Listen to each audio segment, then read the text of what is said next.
Hey everybody, I'm making a quick video here to show you guys how to use the library databases to find articles for your paper. Researching your subject is the most important first step in writing a paper.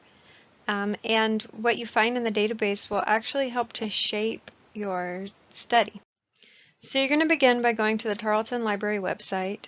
I found it by typing Tarleton Library into Google.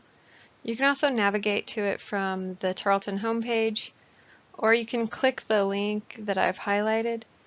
You might have to open it from the PDF that I posted in Blackboard.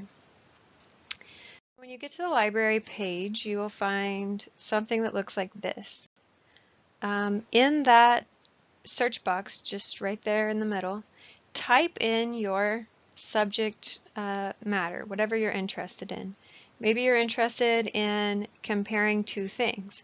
You're interested in the outcomes of this condition versus that condition. And so you can type that in. You can say, condition 1 versus condition 2 outcomes.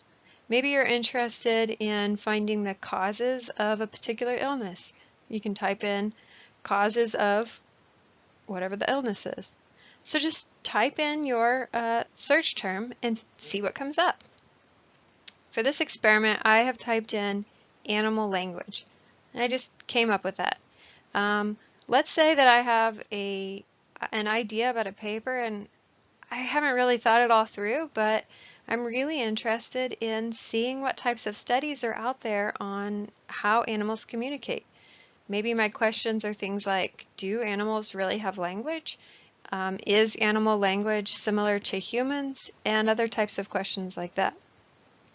So that's what I'm going to use for my particular search in this video. So once you click search, you might see a page that looks like this. If you're using a Tarleton computer on campus, then you can probably search without typing in your net ID. But in this case, I'm using my computer at home, and so I need to log in to be able to access the databases. And so make sure that you put your Tarleton username and password into these boxes. And if you are on a public computer, you can click that checkbox that says don't remember login. Okay, so I typed in animal language and I logged in, and so I can access the databases. And so this is kind of what I see. I see lots of stuff. I have some titles over here. I see that my search results found 6,780 papers. That's a lot. But I want you to refine your results. So look to the left of your screen and you'll see all of these different options for you to refine your results. I especially want you to focus on these right here. You need to limit your paper to certain things. So if I zoom in on this, I want you to check full text and scholarly journals. These are really important. So it's important to click full text because this is going to allow you to access or to see only papers that have a full text online. Sometimes databases will show you only an abstract, but that's not really enough for you to write a paper.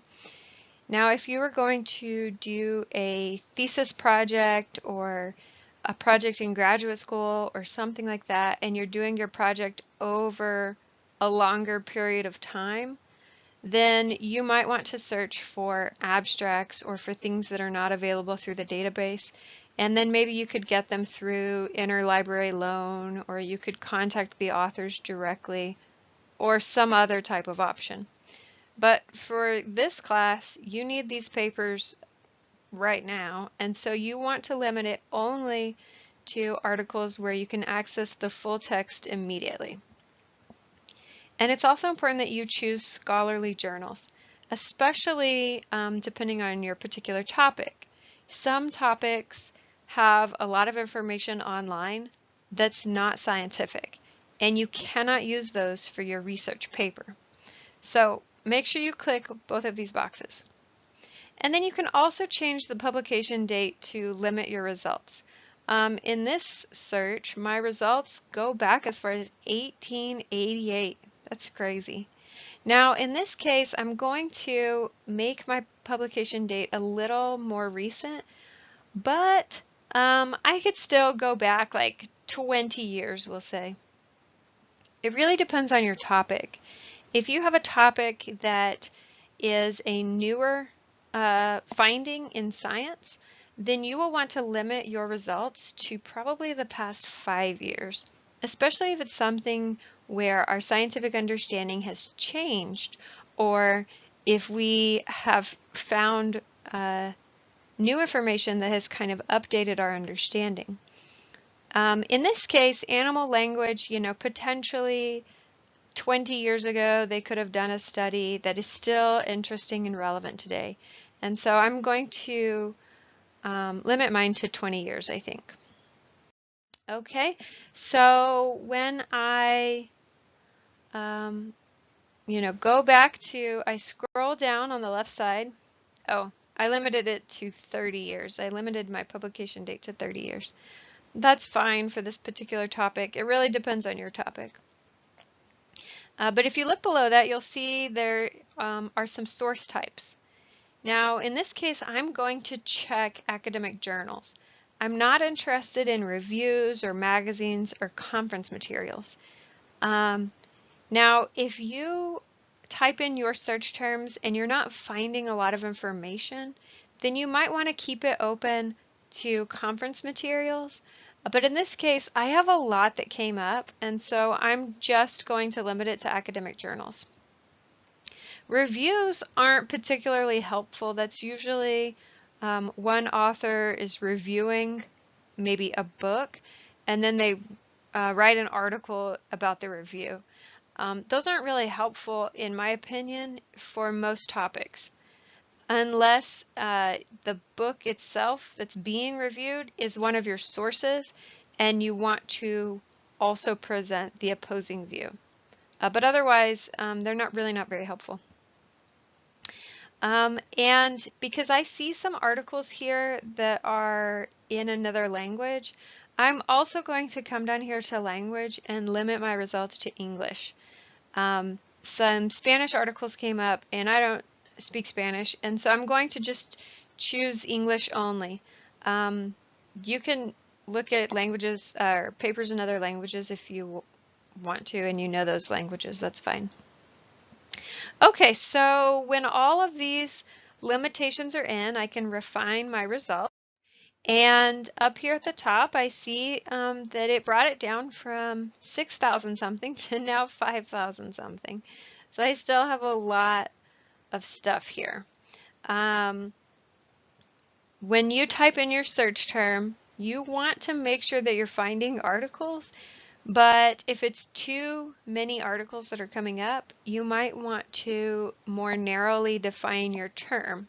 So for example, I might go back and type in evidence of animal language, or I might try to choose a particular animal. I might say language in prairie dogs, or great apes language, or research on whales and language, something like that. I might want to limit it to a particular animal.